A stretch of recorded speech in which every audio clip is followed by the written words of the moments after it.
let's get on to the US and catch up on US politics, where the showdown, for now at least, looks like being a repeat of Joe Biden versus Donald Trump. I don't think Biden will make it myself, but especially after Donald Trump's fourth indictment last week, Trump had his mugshot taken by authorities, and typical for this maverick, he struck a pose and has turned this into a bit of a marketing win, something I took up with Kristin Tate.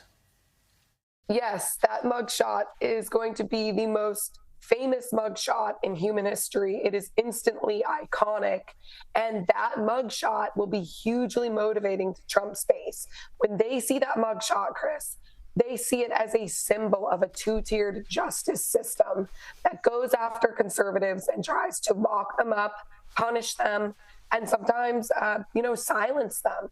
So that mugshot is the best thing that ever happened to Donald Trump's campaign. Yeah, it's fascinating to see the way it's being used already. I'll show some examples of that in a moment. But first up, let's listen to the President, Joe Biden, when he was asked at Lake Tahoe in California what he thought of it. Have you seen Donald Trump's mugshot yet? Mr. President, are you worried at all about that? I did see it on television. What'd you think? Handsome guy. Wonderful guy. Yeah, so he says he's a handsome guy. Nothing about what this says about the criminalisation of the American political system or any concerns about what's going on or any criticism. Brushes it off with a comment, a reference to a handsome guy. Yeah, I mean, Biden, this is all upside for him because now the election will all be about Donald Trump instead of Biden's terrible track record. But in a weird way, it's also all upside for Donald Trump, because this will rally the entire base around him and ensure that he is the GOP nominee. And you have to admit, Chris, whether you love Trump or hate Trump, he nailed that mugshot. He doesn't look scared in it. He doesn't even look angry. He looks determined. He was a television star. He knows exactly how he looks on the camera.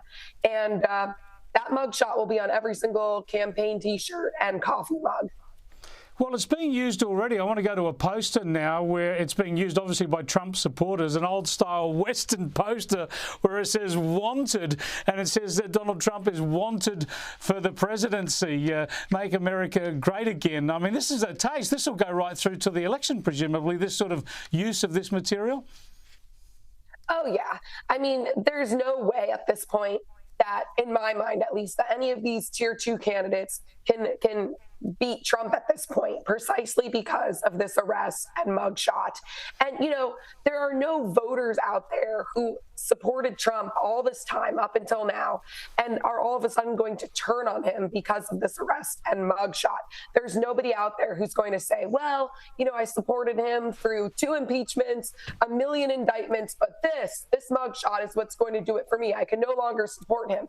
Those voters don't exist. So in terms of the GOP base, this is all upside for Trump, and it siphons supporters away from DeSantis and all these other guys in the GOP field, because conservative voters, even if Trump on policy is not their perfect candidate, they will go out now and vote for Trump on principle, because a vote for Trump at this point is a vote in protest of a two-tiered justice system.